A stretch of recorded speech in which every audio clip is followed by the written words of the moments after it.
नमस्कार, मैं आपकी दोस्त अंजलि। दोस्तों, वीडियो पसंद है तो लाइक एंड शेयर ज़रूर करिएगा और जो भी मेरे चैनल को अभी तक सब्सक्राइब नहीं किए हैं तो प्लीज़ सब्सक्राइब कर लीजिए। और वीडियो में आप लोग कमेंट नहीं करते हैं तो मुझे कुछ पता नहीं चल रहा है, तो प्लीज़ मुझे कमेंट करिए कि आप लोग को कैसा लग रहा है मेरा वीडियो। अगर नहीं अच्छा लग रहा है तो आप वो भी बताइए और अच्छा लग रहा है तो वो भी बताइए। आज का टॉपिक है कि कैसे श्री रामचंद्र जी ने सुमंत जी को समझा बुझाकर अयोध्या वापस भेज दिए। तो चलिए मैं वीडियो को शुरू करती हूँ।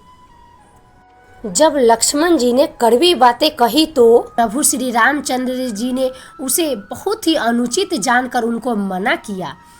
श्री रामचंद्र जी ने सकुचाकर अपनी सौगंध दिलाकर सुमंत जी से कहा कि आप जाकर लक्ष्मण का यह संदेश न कहिएगा। सुमंत ने फिर राजा को संदेश कहा कि सीता वन के कलेश न सह सकेगी, अतएव जिस तरह सीता अयोध्या को लौट आवे, तुमको और श्री रामचंद्र जी को वही उपाय करना चाहिए, नहीं तो मैं बिल्कुल ही बिना सहारे का होकर वैसे ही नहीं जीऊँगा जैसे बिना जल के मछली नहीं जीती।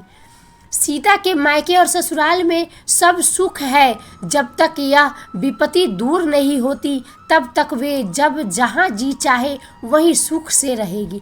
राजा ने जिस तरह विनती की है वह दीनता और प्रेम कहाँ नहीं जा सकता।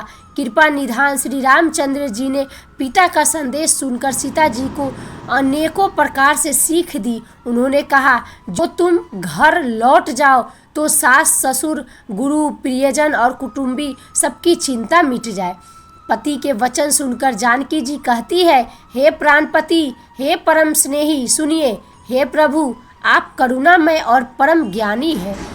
शरीर को छोड़कर छाया अलग कैसे रह सकती है? सूर्य की प्रभा सूर्य को छोड़कर कहाँ जा सकती है और चांदनी चंद्रमा को त्याग कर कहाँ जा सकती है? पति को प्रेममय विनती सुनाकर सीता जी मंत्री से सुहावनी वाणी कहने लगी, आप मेरे पिताजी और ससुर जी के समान मेरा हित करने वाले हैं। आपको मैं बदले में उत्तर देती हूँ। यह बात ही अनुचित है, किंतु हे तात, मैं आर्त होकर ही आपके सम्मुख आई हूँ। आप बुरा न मानिएगा। स्वामी के चरण कमलों के बिना जगत में जहाँ तक नाते हैं सभी मेरे लिए व्यर्थ है। मैंने पिताजी के ऐश्वर्य की छठा देखी है, जिनके चरण रखने की चौकी से सर्व शिरोमणि राजाओं के मुकुट मिलते हैं। ऐसे पिता का घर भी जो सब प्रकार के सुखों का भंडार है, पति के बिना मेरे मन को भूलकर भी नहीं भाता।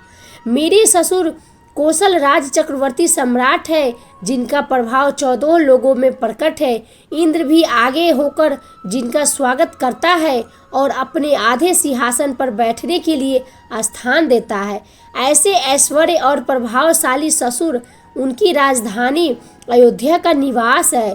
प्रिय कुटुंबी और माता के समान सासे, ये कोई भी श्री रघुनाथ जी के चरण कमलों की रज के बिना मुझे स्वप्न में भी सुखदायक नहीं लगते।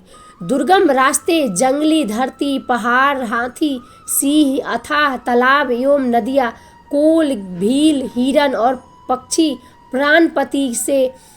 प्राणपति रघुनाथ जी के साथ रहते ही सभी मुझे सुख देने वाले होंगे। अतः सास और ससुर के पांव पड़कर मेरी ओर से विनती कीजिएगा कि वे मेरा कुछ भी सोच न करें। मैं वन में स्वभाव से ही सुखी हूँ। वीरों में अग्रगण्य तथा धनुष और बाणों से भरे तरकस धारण किए मेरे प्राणनाथ और प्यारे देवर साथ है। इससे मुझे न रास्ते की थकावट है, न भ्रम है और न मेरे मन में कोई दुख ही है। आप मेरे लिए भूलकर भी संकोच ना करें। सुमंत्र सीता जी की शीतल वाणी सुनकर ऐसे व्याकुल हो गए जैसे सांप मणि खो जाने पर नेत्रों से कुछ जुझता नहीं, कानों से सुनाई नहीं देता। वे बहुत व्याकुल हो गए, कुछ कह नहीं सकते। श्री रामचंद्र जी ने उनका बहुत प्रकार से समाधान किया तो भी उनकी छाती ठंडी न हुई। साथ चलने के लिए मंत्री ने अनेकों यत्न किए, पर रघुनंदन श्री राम जी उन सब युक्तियों का यथोचित उत्तर देते हुए श्री राम जी की आज्ञा मेटी नहीं जा सकती। कर्म की गति कठिन है, उस पर कुछ भी वश नहीं चलता। श्री राम लक्ष्मण और सीता जी के चरणों में सिर नवाकर सुमंत्र इस तरह लौटे जैसे कोई व्यापारी अपना मूल धन गंवाकर लौटे हैं।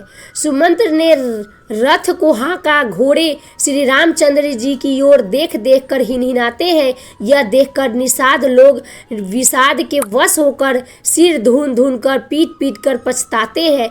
जिनके वियोग में पशु इस प्रकार व्याकुल है, उनके वियोग में प्रजा, माता और पिता कैसे जीते रहेंगे। श्री रामचंद्र जी ने जबरदस्ती सुमंत्र को लौटाया। तब आप गंगा जी तीर पर आए। श्री राम ने केवट से नाव मांगी पर वह लाता नहीं। वह कहने लगे, मैंने तुम्हारा भेद जान लिया। तुम्हारे चरण कमलों की धूल के लिए सब लोग कहते हैं कि वह मनुष्य बना देने वाली कोई जोड़ी है, जिसके छूते ही पत्थर की शिला सुंदरी स्त्री हो गई। मेरी नाव को काठ की है, काठ पत्थर से कठोर तो होता नहीं। मेरी नाव भी मुनि की स्त्री हो जाएगी और इस प्रकार मेरी नाव उड़ जाएगी, मैं लूट जाऊंगा। आई होप ये वीडियो पसंद आई होगी। अगर पसंद है तो लाइक एंड शेयर ज़रूर करें और आगे के वीडियो में क्या हुआ जानने के लिए मेरे चैनल को ज़रूर सब्सक्राइब करें। मैं आगे वीडियो में बताऊंगी कि रामचंद्र जी और केवट का संवाद। तब तक के लिए जय श्री राम, जय श्री राम, जय श्री राम।